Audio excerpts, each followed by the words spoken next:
दोस्तों, अगर आपने खुदा को समझना है, हासिल करना है, उसे ढूंढना है, तो खुदा किसी मंदिर, मस्जिद, चर्च या गुरुद्वारे में नहीं।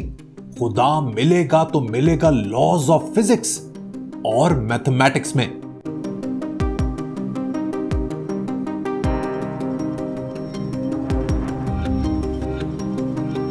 आज से कुछ हफ्ते पहले मैंने एक वीडियो बनाई थी जिसका टाइटल था व्हाट इज फिलॉसफी। इस वीडियो के शुरुआत में मैंने आपको बताया था कि लोग बड़े बड़े इंडस्ट्रियलिस्ट को, पैसे वालों को, जागीरदारों को तो भूल जाते हैं, लेकिन फलसफियों को दुनिया सदियों तक याद रखती है। उसकी वजह यह है कि फिलोसोफर्स के पास एक सुपर पावर होती है, और वो पावर होती है सवाल करने की। वो अपने सवालात को लेकर इतने पैशनेट, इतने ड्रिवन होते हैं कि अपने वक्त की हर आइडियोलॉजी, हर रिलीजियस इंस्टीट्यूशन, हर नजरिए से भिड़ जाते हैं। आज ऐसे ही एक फिलोसोफर की बात करते हैं जिसका नजरिया इतना यूनिक, रेडिकल और अद्भुत था कि उस जमाने के चर्च और उसकी अपनी ज्यूइश कम्युनिटी ने उसे मजहब से निकाल दिया। और ना सिर्फ मजहब से निकाला, बल्कि उसे मुआशरे से भी निकाल दिया गया। वो जहां नौकरी लेने जाता उसे नौकरी से मना कर दिया जाता। लोगों पर पाबंदी थी कि कोई भी उससे किसी भी तरह का कारोबार ना करे। जिन किताबों को वो लिखे उनको भी पढ़ने से मना किया गया। लेकिन ये फलसफी अपने इरादों पर, अपने आइडियाज पर डटा रहा। हालात इतने बुरे हो गए कि उसे लेंस को पॉलिश करके, ग्राइंड करके अपना गुजारा करना पड़ता, लेकिन उसने फलसफा करना नहीं छोड़ा। ये वो फलसफी था जिसका कॉन्सेप्ट ऑफ गॉड, यानी कि खुदा के बारे में तस्वुर इतना रिमार्केबल था कि चर्च ने उसके ऊपर ब्लास्फेमी का इल्जाम लगा दिया।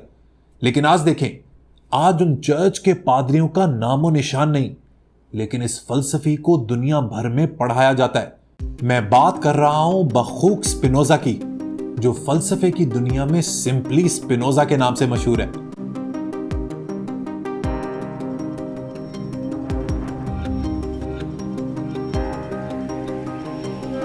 बुक बड़ी सारे फलसफे में स्पिनोजा का जो कॉन्सेप्ट ऑफ गॉड है ना, वो सबसे ज्यादा यूनिक और दिलचस्प है। आज हम स्पिनोजा के इसी माइंड बेंडिंग आइडिया की गहराई में जाएंगे, लेकिन इससे पहले मैं आपको इस फलसफी का थोड़ा सा बैकग्राउंड बता देता हूं। स्पिनोजा की पैदाइश हुई थी इन द ईयर 1632 नेदरलैंड्स के शहर एम्स्टरडैम में। वो था तो एक यहूदी, लेकिन बचपन से ही उसे अपने मजहब के रिचुअल्स और ऑर्थोडॉक्सी समझ नहीं आती थी। वक्त के साथ साथ उसके आइडियाज पुख्ता होते गए और सिर्फ 23 साल की उम्र में सिनागॉग ने उसे मजहब से खारिज कर दिया। स्पिनोजा के आइडियाज इतने यूनिक और रेवोल्यूशनरी थे कि उस जमाने के क्रिश्चियन चर्च ने उसकी किताब थियोलॉजिकल पॉलिटिकल ट्रीटिस को बैन कर दिया। स्पिनोजा को लाइफ थ्रेट्स थे। यही वजह है कि उसका जो सबसे ग्रेटेस्ट काम है ना, यानी कि उसकी किताब एथिक्स, वो उसकी मौत के बाद पब्लिश हुई। वो पूरी जिंदगी में नेदरलैंड्स में जगह जगह घूमता रहा और अपनी जान बचाता रहा, लेकिन बिल आखिर ट्यूबरक्लोसिस की वजह से सिर्फ 45 साल की उम्र में उसकी वफात हो गई। लेकिन स्पिनोजा के दोस्त उसके साथ सिंसियर थे, लॉयल थे। उन्होंने उसकी मौत के बाद उसका जो सबसे ग्रेटेस्ट वर्क है, यानी कि उसकी किताब एथिक्स, उसको पब्लिश कर दिया। और इस बुक में ऐसे यूनिक आइडियाज हैं कि आज भी फलसफे की दुनिया में स्पिनोजा का बहुत बड़ा नाम है। स्पिनोजा की किताब एथिक्स में जो सबसे स्टैंड आउट इशू है वो है उसका कॉन्सेप्ट ऑफ गॉड, जिसको आज मैं आपको समझाने की कोशिश करूंगा। स्पिनोजा के मुताबिक खुदा कौन है? इस थोड़े से कॉम्प्लेक्स आइडिया को समझाने के लिए मुझे आपको इसका बैकग्राउंड देना होगा, और इसको समझाने में हमारा साथ देंगे फादर ऑफ मॉडर्न फिलॉसफी, यानी कि Renee Descartes.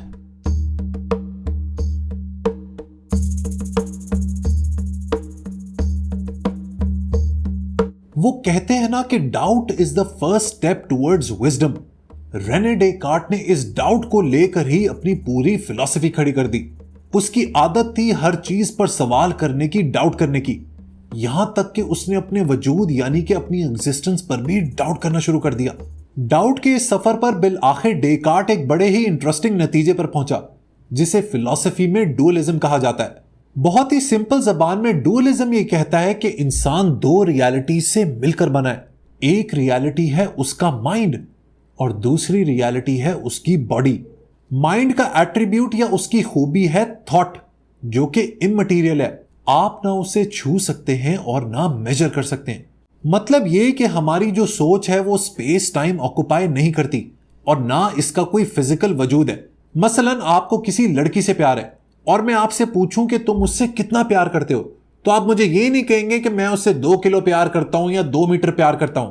You can not major your love. या आपको किसी बात पर गुस्सा आ जाता है तो आप ये नहीं कह सकते कि मुझे उसके ऊपर 1.5 लीटर गुस्सा आया है या आज मैं उसके ऊपर 10 किलो गुस्सा करके आया हूं। सो माइंड का एट्रीब्यूट हो गया थॉट, क्योंकि थॉट हमारे जहन की पैदावार है। और बॉडी का एट्रीब्यूट हो गया एक्सटेंशन।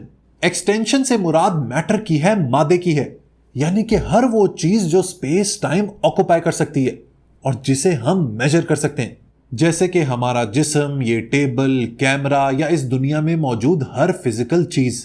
हर वो चीज जिसकी लेंथ है, हाइट है, डेप्थ है, विड्थ है, ये सब इसी एक्सटेंशन का हिस्सा है। डेकार्ट की सोच के मुताबिक इंसान इन्हीं 2 रियलिटीज से मिलकर बना है, जिसमें से एक है माइंड और दूसरी बॉडी।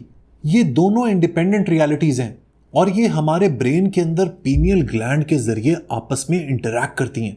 ये दोनों रियलिटीज यानी कि बॉडी और माइंड आपस में हैं तो इंडिपेंडेंट, लेकिन ये एक और रियलिटी पर डिपेंडेंट है जो कि है गॉड, यानी कि खुदा।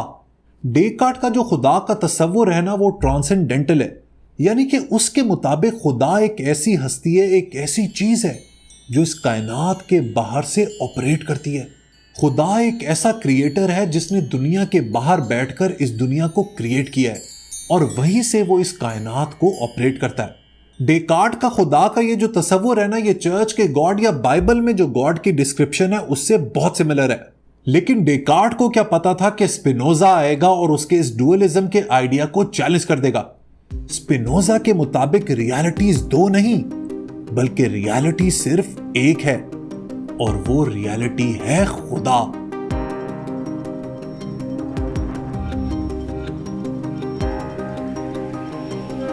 इस आइडिया को सब्सटेंस मॉनिज्म या फिर सिंपली मॉनिज्म कहा जाता है। सब्सटेंस वो चीज होती है जो अपनी एग्जिस्टेंस के लिए किसी भी चीज पर डिपेंडेंट ना हो। मॉनिज्म ये कहता है कि इस दुनिया में एक ही रियलिटी है, एक ही सब्सटेंस है और वो सब्सटेंस खुदा है। और ये जो हमारी थॉट और एक्सटेंशन है ना, यानी कि हमारी माइंड और बॉडी, ये खुदा के ही एट्रीब्यूट्स हैं। मतलब ये कि हमारी सोच, हमारी अकल, हमारा माइंड और हमारा जिस्म दरअसल खुदा का ही हिस्सा है। God is infinite and the fundamental substance of this world.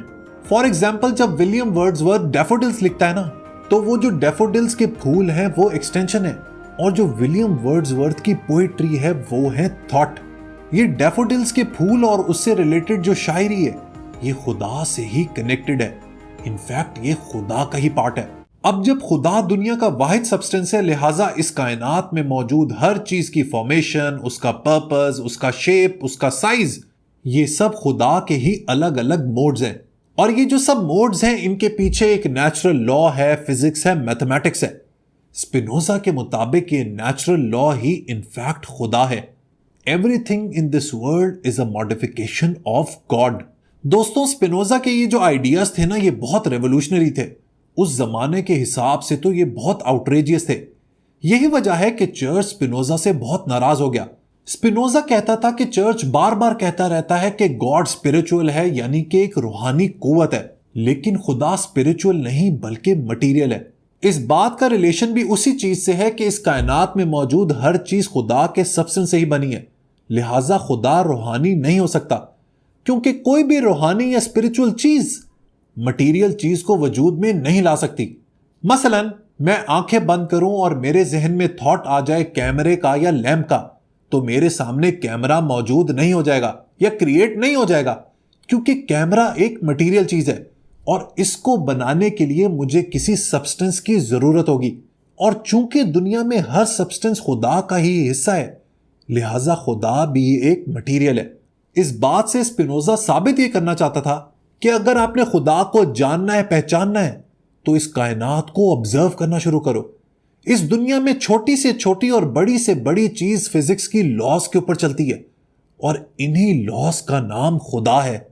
दुनिया में कोई मौजज़े, कोई मिरेकल्स नहीं होते। हर चीज के पीछे एक लॉजिक, एक मंतक, एक मैथमेटिकल फॉर्मूला या फिर फिजिकल लॉ है। समंदर में लहरें क्यों आती हैं? इसके पीछे फिजिक्स है। बिजली क्यों चमकती है? इसके पीछे फिजिक्स है। फूल क्यों खिलते हैं? इसके पीछे एक नेचुरल लॉ है। बच्चे कैसे पैदा होते हैं, दिन और रात कैसे होते हैं, सीजन्स यानी कि मौसम कैसे बदलते हैं, दरख्त कैसे उगते हैं, इन सब के पीछे लॉ ऑफ नेचर काम कर रही है। दो समंदर आपस में नहीं मिलते, इसके पीछे कोई मुआवजा नहीं है, बल्कि इसके पीछे फिजिकल लॉज हैं। इस पेन को मैं अपने हाथ से नीचे एक दफा गिराऊं या 10 लाख या 10 करोड़ दफा गिराऊं, ये नीचे ही आएगा, क्योंकि इसके ऊपर लॉ ऑफ ग्रेविटी का असर है। मैं जितने मर्जी लाखों करोड़ों विर्द कर लूं, मुसल्ले पर बैठ जाऊं, साला साल चिल्ला काट लूं, ये फिजिकल लॉज कोई भी चेंज नहीं कर सकता। ये पेन हमेशा नीचे ही गिरेगा। स्पिनोजा के मुताबिक हमारी कायनात जिन प्रिंसिपल्स पर, जिन लॉज पर खड़ी हुई है ना, उन्हीं लॉज में खुदा है। इस आइडिया को पैंथिज्म कहा जाता है। The belief that God is the world and the world is God.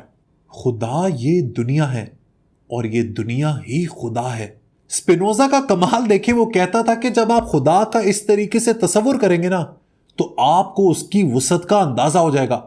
आपको जर्रे जर्रे में खुदा नजर आएगा। आप जहां देखेंगे यू विल फाइंड गॉड।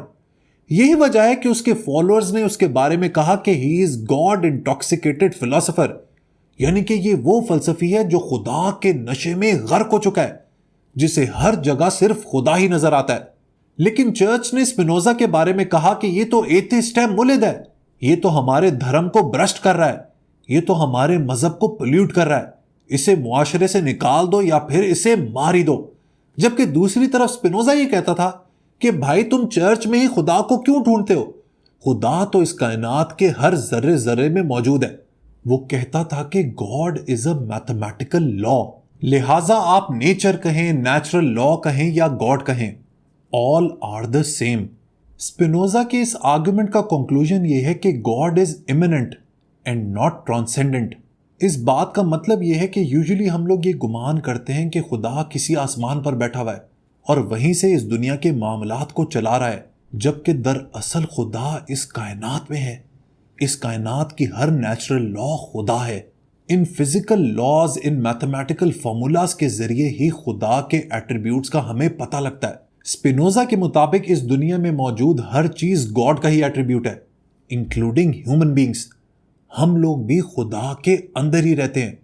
इसका मतलब यह हुआ कि हमारे अंदर भी गॉड के एट्रीब्यूट्स मौजूद हैं। ये इकबाल के उस आइडिया से बहुत मिलता है जो मैंने आपको रिकंस्ट्रक्शन ऑफ रिलीजियस थॉट के लेक्चर नंबर 3 में बताया था। अब देखें दोस्तों, ये जो पैंथिज्म का आइडिया है ना कि God is the world and the world is God, इससे एक प्रॉब्लम क्रिएट होती है। देखिए, हमने एस्टैब्लिश कर लिया कि इस दुनिया में एक ही सब्सटेंस है और वो गॉड है, और जो हमारे माइंड और बॉडी हैं ये खुदा के ही एट्रीब्यूट्स हैं जो अलग अलग बोर्ड्स में हमारे सामने आते हैं। अगर ऐसा है तो फिर इंसान के फ्रीडम का क्या हुआ? क्या उसके पास फ्री विल है? अगर हम लोग नेचुरल लॉज या फिजिक्स की लॉज में ही जकड़े हुए हैं तो फिर हमारे फ्रीडम का क्या हुआ? क्या हम आजाद हैं? स्पिनोजा का इसके बारे में एक डिटर्मिनिस्टिक पॉइंट ऑफ व्यू था। यह बात मैं आपको एक मिसाल से समझाता हूं। देखिए, मेरी ये जो आंखें हैं ये सामने वाली दीवार के पार किसी सूरत नहीं देख सकती। ये मेरी आंखों की लिमिटेशन है। That's how nature has designed it. इसी तरह अगर मैं परिंदे की तरह जोर जोर से अपने हाथ चलाऊं तो मैं उड़ने नहीं लग जाऊंगा। That is my limitation. इसी तरह हमारे जहन की वायरिंग की भी कुछ लिमिटेशंस हैं। एक फ्रेमवर्क है, एक सांचा है जिसके हिसाब से हमारी पूरी दुनिया बनी हुई है। लिहाजा हमें लगता तो है कि हमारे पास फ्री विल है, लेकिन ये फ्री विल नेचर की लॉज में ही कैद हुई है। अब यहां पर ना एक और बड़ा सवाल बनता है कि क्या खुदा ही हर चीज मेरे लिए डिसाइड करता है? स्पिनोजा के मुताबिक खुदा दरअसल नेचर या फिर लॉज ऑफ नेचर ही है, और ये जो लॉज ऑफ नेचर है ना, ये इस दुनिया में होने वाली हर चीज की इनर कॉज है। लिहाजा खुदा कोई पपेट मास्टर नहीं है जो बाहर से बैठकर या 7वें आसमान पर से दुनिया को कंट्रोल करता है, बल्कि खुदा तो वो फिजिक्स की लॉज हैं जो इस दुनिया के हर प्रोसेस को गवर्न करती हैं। इस आर्गुमेंट से ना एक और इशू निकलता है। अब जब गॉड नेचुरल लॉ है और ये नेचुरल लॉज ही दुनिया को चलाती हैं, इसका मतलब ये हुआ कि हमारे साथ जो कुछ भी होता है या हम जो कुछ भी करते हैं वो आउट ऑफ नेसेसिटी होता है, यानी कि उसका होना जरूरी है। क्योंकि अगर ऐसा ना हुआ तो लॉज ऑफ फिजिक्स ब्रेक हो जाएंगी, और ऐसा हो नहीं सकता। हमारी जिंदगी में जो भी खुशी होती है या जो भी गम आता है, ये एक नेचुरल कॉस्मिक ऑर्डर का हिस्सा है।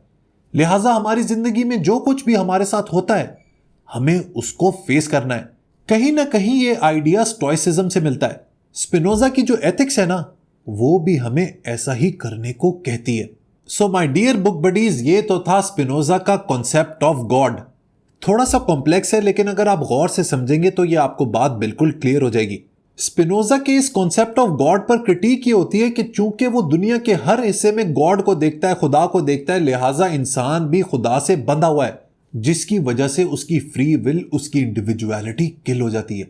जब स्पिनोजा कहता है ना कि हर चीज नेसेसिटी से होती है तो ये बात इंसान के फ्रीडम को किल कर देती है।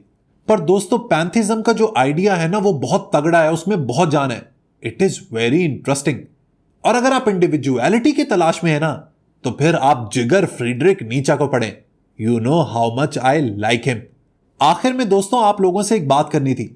जब से मैंने ये फिलॉसफी के ऊपर रेगुलरली वीडियोस बनानी शुरू की है ना, मुझे बहुत सारे डीएम्स आते हैं, मैसेजेस आते हैं कि शाहरुख, क्या आप एथिस्ट हो गए हैं? क्या अब आप मुसलमान नहीं रहे? आपकी थॉट्स काफी चेंज हो गई हैं। ये बातें सुनकर मुझे हंसी आती है।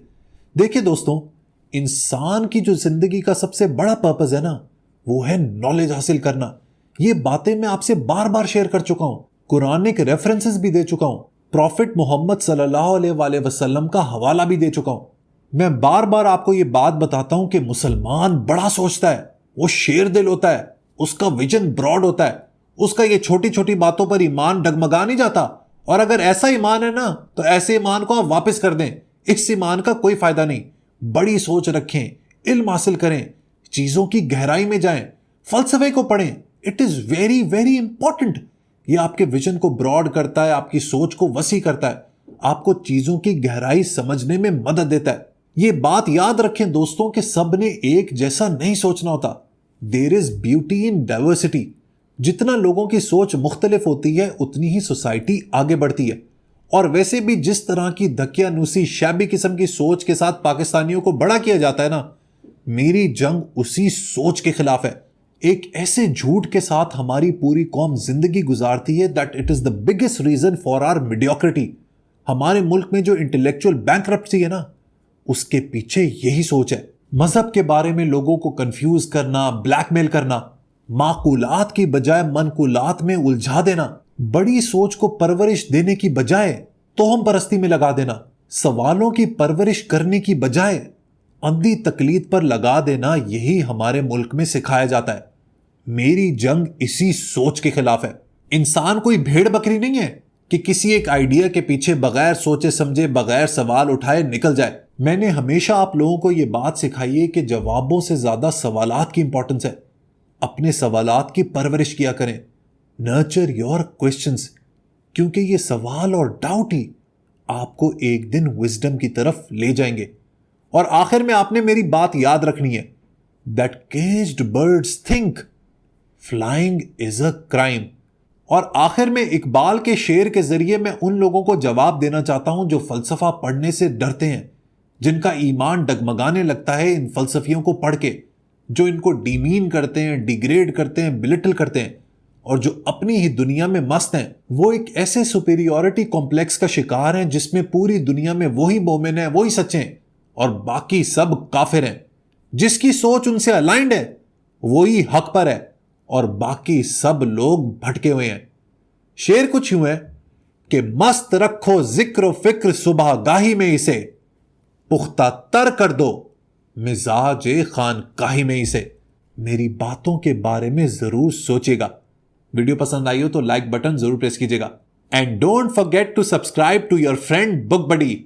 Until next time, goodbye.